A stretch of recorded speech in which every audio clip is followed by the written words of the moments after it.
completa la historia. Esto es el dato que faltaba en Hora Clave.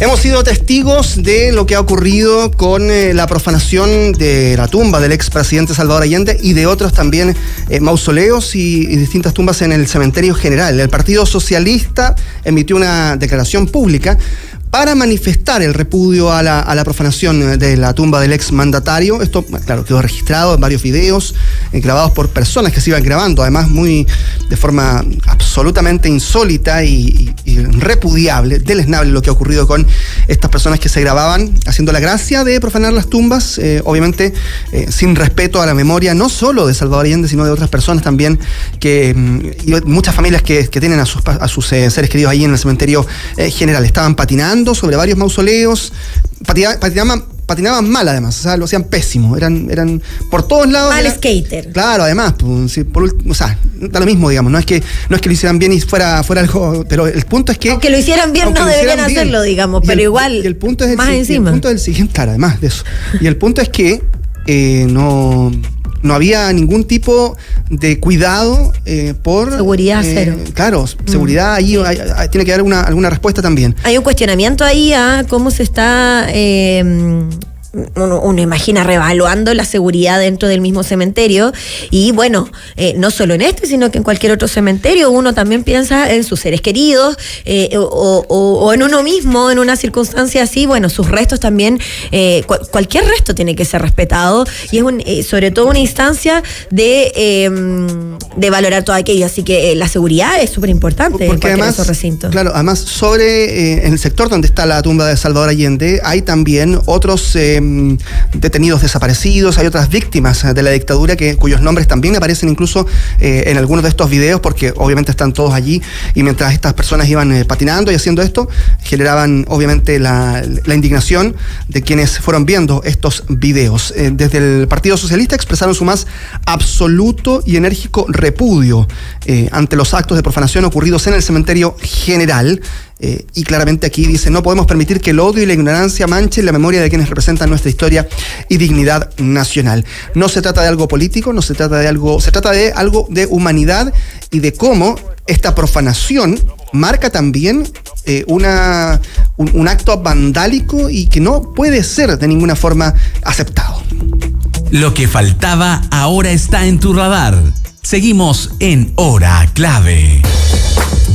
A esta hora de la mañana comentamos respecto a esta frase. Ya se ha vuelto a plantear la posibilidad que dijo el diputado de la Democracia Cristiana, Eric Aedo, para referirse a la posibilidad de una eventual candidatura presidencial de Eduardo Frei Ruiz-Tagle. El reintegro del expresidente a la primera línea política se daría, dijo Aedo, en caso de que Carolina Toá no se imponga en las primarias. Conversamos de este y sobre otros temas junto al diputado de la Democracia Cristiana y vicepresidente de la Cámara de Diputados, Eric Aedo. Buen día, ¿cómo está? Hola, buenos días, Francisca. Hola, Carlos, ¿cómo están? Muy buenos días. Buen día, diputado. Buen día. A ver, solo para comenzar y dar un contexto de lo que ha estado pasando en las últimas horas, me imagino yo que usted también habrá ya escuchado y sabido la noticia del fallecimiento de Pepe Mujica. ¿Cuál es su visión respecto de este líder para la izquierda latinoamericana? Bueno, lo primero es que se ha muerto un grande de la política latinoamericana, yo diría que no solo latinoamericana, de la política mundial.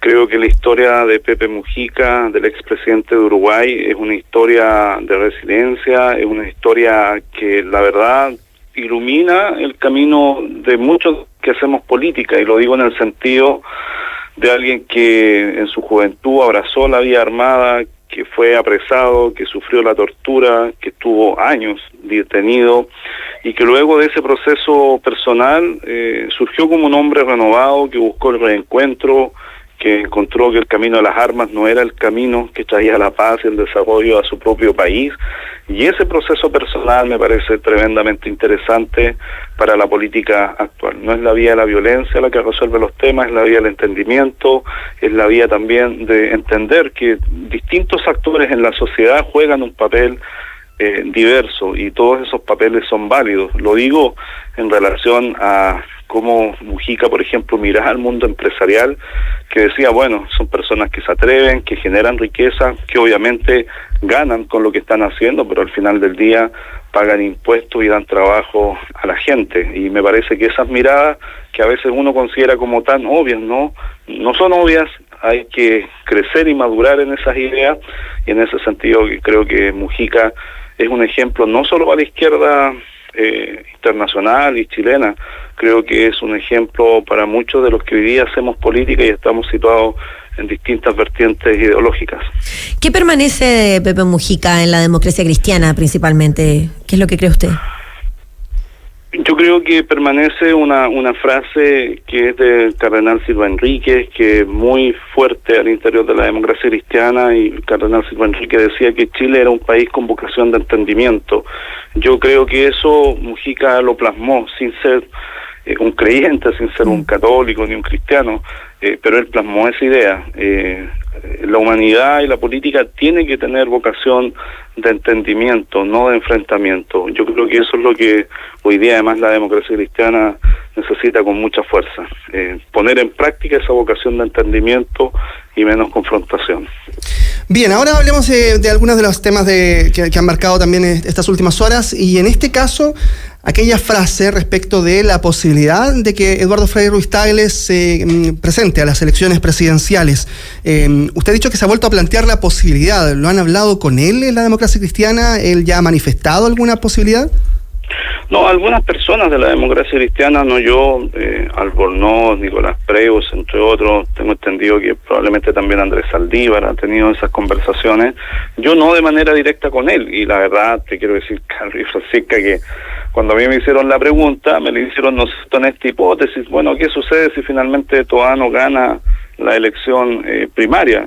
Yo, la verdad que ante esa pregunta hipotética dije, bueno, si no gana, creo que Frei sigue siendo una tremenda alternativa para el país. Créeme que no me di la dimensión de lo que iba a significar haber nombrado a Frei, porque movió el avispero de manera impresionante, pero yo creo que hoy día Carolina Toá tiene la primera opción de ganar esa primaria. Creo que la democracia cristiana, no de manera directa, porque nosotros no estamos participando de esa primaria, pero sí la gente que vota por nosotros vamos a llamar, invitar a nuestros adherentes a que participen de esa primaria, porque no son militantes de la DCI, como independientes pueden ir a votar. Pero claro, puesto en la hipótesis que no venza Carolina Toá, yo creo que el nombre del expresidente Eduardo Frei sigue siendo un nombre que hace sentido en el país, desde el punto de vista de la estabilidad política, del desarrollo económico, y también en la línea de Mujica de buscar siempre entendimientos. Me parece que por eso la figura de Frei, que ha crecido con el paso de los años, era bastante menos valorado cuando dejó su presidencia, pero con el paso de los años creo que es una figura que se ha agigantado. Dimos tan por hecho que el desarrollo económico era parte de nuestra economía, lo creíamos tan normal, lo veíamos como un dato dado de la realidad, y con el paso de los años fuimos descubriendo que, por Dios, que necesita trabajo, entendimiento y decisión política y determinación el que exista desarrollo económico en Chile. Yo creo que eso es lo que se valora de Frei Ruiz-Tagle hoy en día. Diputado, eso que se valora de Eduardo Frei, del expresidente hoy en día, y que a través de los años, como usted menciona, quizás ha sido más valorado, ¿no cree que estas mismas declaraciones suyas también tienen este peso debido a que también la democracia cristiana constantemente tiene esta labor de renovarse, y quizás este nombre que nos posiciona hacia un pasado, hacia lo que fue la figura de él como presidente, o quizás también una figura política menos en la palestra, podríamos decir, más allá de lo valorado que puede ser hoy en día, quizás quita o nos deja un poquito más debajo otras figuras de la democracia cristiana que podrían haberse posicionado mejor, como el mismo Alberto Undurraga, o quizás inclusive una Alejandra Kraus. Sí, es posible, pero la verdad es que cuando uno pone los liderazgos uno no los determina por decreto o por simple deseo personal. O sea, ¿a quién desde la política no le encantaría ser presidente de Chile? Yo podría decir a Edo, que ya es vicepresidente de la Cámara, quiero ser presidente del país. Pero uno tiene que tener también sentido de la realidad en la perspectiva de si uno desde su liderazgo le habla a la sociedad chilena, a la amplitud de la sociedad chilena. Y en ese sentido, claramente que nosotros tenemos liderazgos que hay que cuidar, el de Alberto, el de Alejandra Kraus, el de senadores como Yana Proboste o Francisco Buenchumilla, el propio Iván Flores, también de colegas acá diputados, ¿no es cierto?, o también de alcaldes o alcaldesas a lo largo del país, que decir de la alcaldesa Pizarro, por dar solo un ejemplo, de Toro, ¿no es cierto?, que también en la región metropolitana, en San Ramón. O sea, hay liderazgos que uno tiene que cuidar. Y la DC no ha cuidado mucho su liderazgo, al contrario, hemos ido perdiendo liderazgo. Orrego, por decir algo, en su minuto, o Carolina Leitao. Pero dicho eso, uno también tiene que reconocer los liderazgos que están instalados en la sociedad chilena y que la gente reconoce como un liderazgo. Los otros están en construcción. Hoy día la gente reconoce a Frei Ruiz-Tagle. Yo por eso te digo, cuando nombré a Eduardo Frei Ruiz-Tagle, créeme que no dimensioné el movimiento y el tipo de conversaciones que iba a abrir solo ponerlo en la palestra en una pregunta hipotética que me hicieron.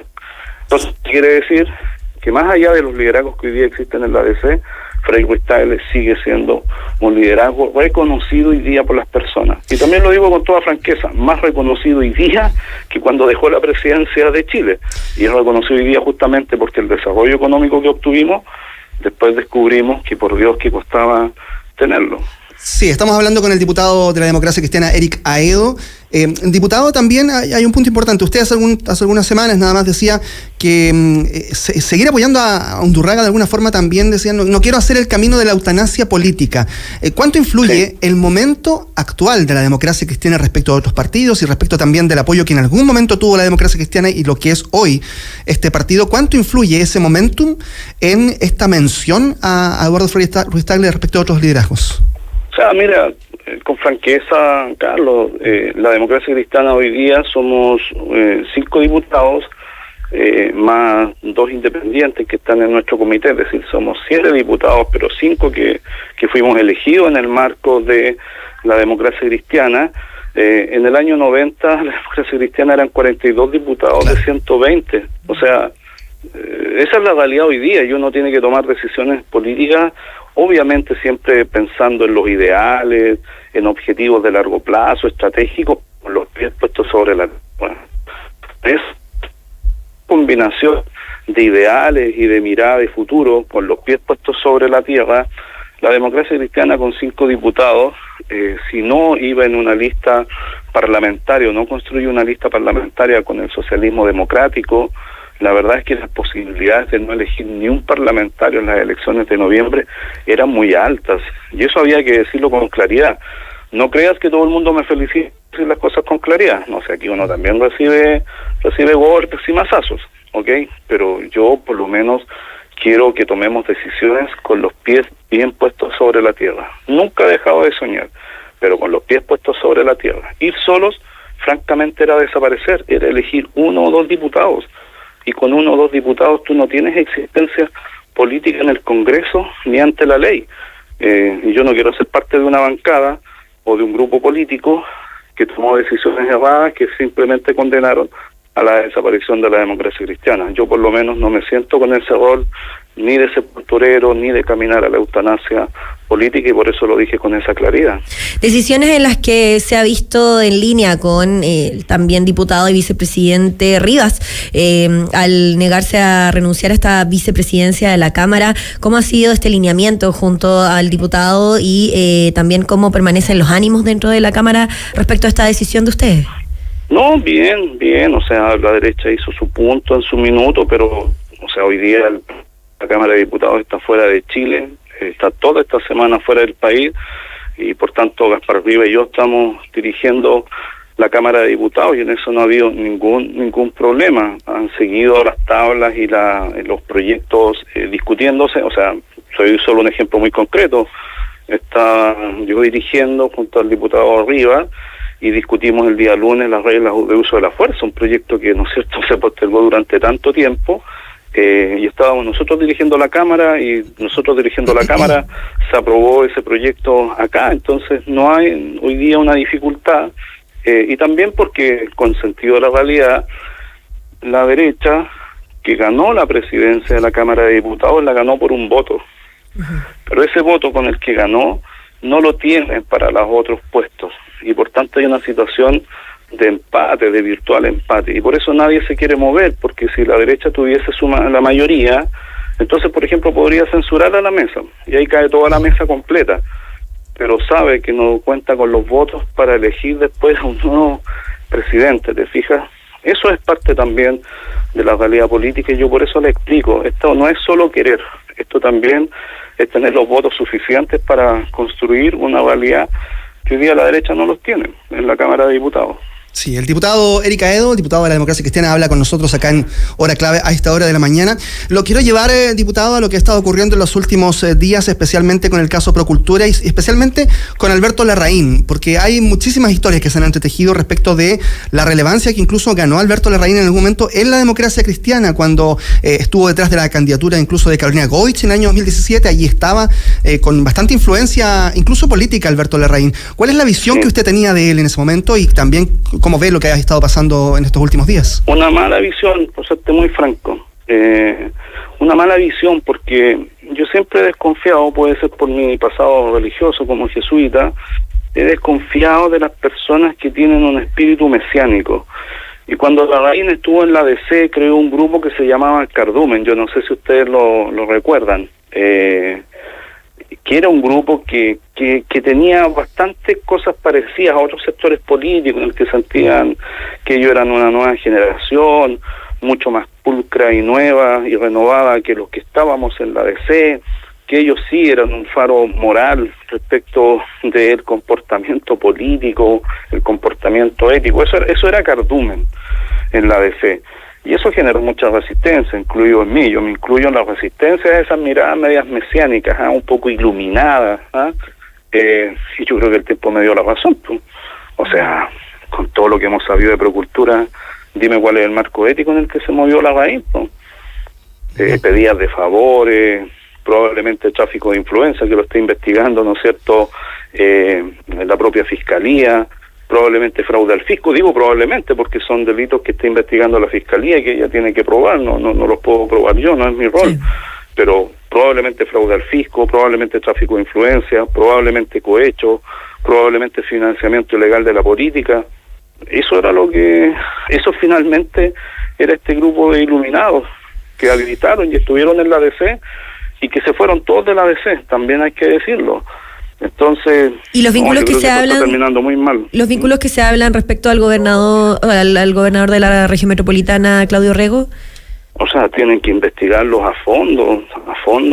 Yo en esto ni una defensa corporativa. O sea, a mí me sacaron, o sea, ni te digo lo que me dijeron, estimado Francisca, cuando yo planteé lo del caso Procultura y el financiamiento ilegal desde las fundaciones con los gobiernos regionales, no solo en la región metropolitana, en la metropolitana, Los Lagos, Biobío, estoy hablando donde habían ex-DC, porque en esas gobernaciones habían personas que militaron en la DC y se fueron, Orrego, Díaz, Vallespín, pero no eran solo esas regiones, o sea, en Magallanes, en Antofagasta, solo por dar algunos ejemplos, en Ñuble, o sea, de verdad yo creo que estuvimos frente a una casi verdadera maquinaria de defraudación del fisco, y yo espero que esto lo investigue a fondo la Fiscalía, y aquí que caigan todos los que tienen que caer.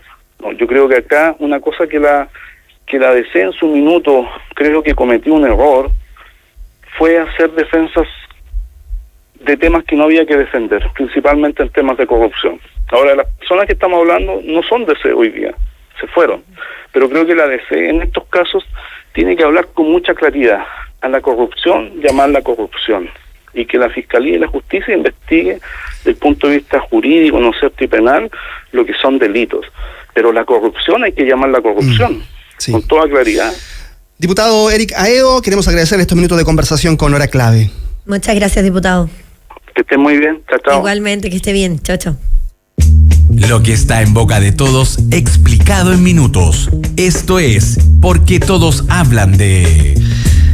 Los hermanos Menéndez. Yo me devoré la serie. Uy, igual, me estaba acordando de hecho ahora todos los capítulos. Me acuerdo que alguien estaba cerca de mí viendo ese capítulo en que era todo de corrido, sí, que en un plano secuencia, y yo dije, ¿qué es esto? ¿Qué tiene que ver? No conocía la historia de los hermanos Menéndez y bueno, más allá de la serie que sí fue un boom, ahora también esto tiene que continuar en la realidad. Claro, porque había una revisión de medidas cautelares, como se llaman en nuestro país, pero en rigor es una audiencia, y hace casi un mes el juez estaba dando luz verde para que los hermanos Menéndez, que mataron a sus papás hace 35 años, siguieran buscando su libertad. En la serie, de hecho, ya se refleja, y en varios otros documentales, cuáles fueron los argumentos que usaron los hermanos Menéndez para decir el por qué finalmente cometieron este crimen y cuáles fueron los atenuantes que ellos consideraban para que finalmente pudiesen obtener su libertad. Y ahora son bastante terribles, sí, convengamos. Es cierto. Más allá de lo que determine la justicia, todos esos detalles que muestra la serie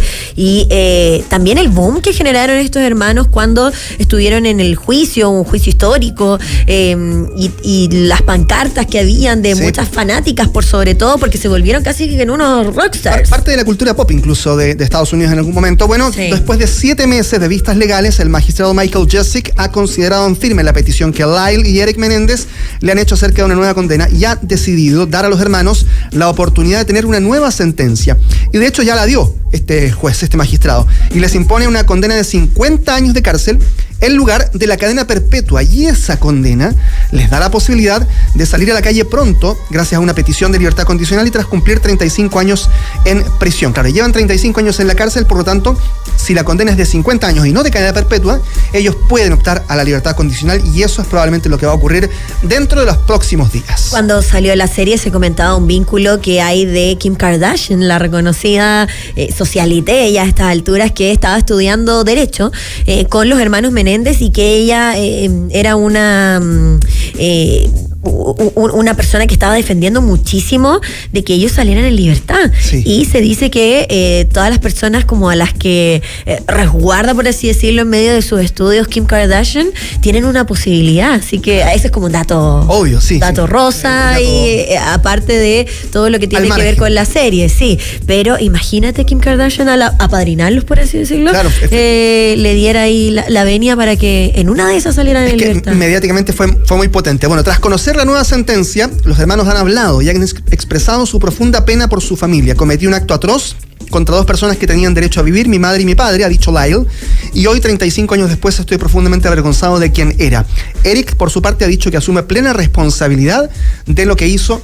Disparé las 5 rondas de balas contra mis padres y volví para recargar, mentí a la policía, mentí a mi familia, lo siento de verdad. Arrepentimiento de los Menéndez, que también marca una postura frente a la justicia que ha hecho que aparentemente ahora haya una ventana, más bien una puerta completa, para que ellos salgan en libertad, generando también obviamente reacciones a nivel internacional después de esta serie, donde además escuchábamos a Milli Vanilli, por ejemplo, y nos acordábamos al tiro. Sí, totalmente. Culpables o no, nunca es tarde para arrepentirse, o ya han pasado muchos años dentro de la cárcel, ahí la perspectiva depende de cada uno. Si no han visto la serie, también es un buen momento para hacerlo, porque ahí puedes sacar tu propia conclusión. Nos vamos, 8:58 de la mañana. Muchas gracias a todos por acompañarnos. Ya viene Clave Morse. Que estén bien, nos vemos mañana.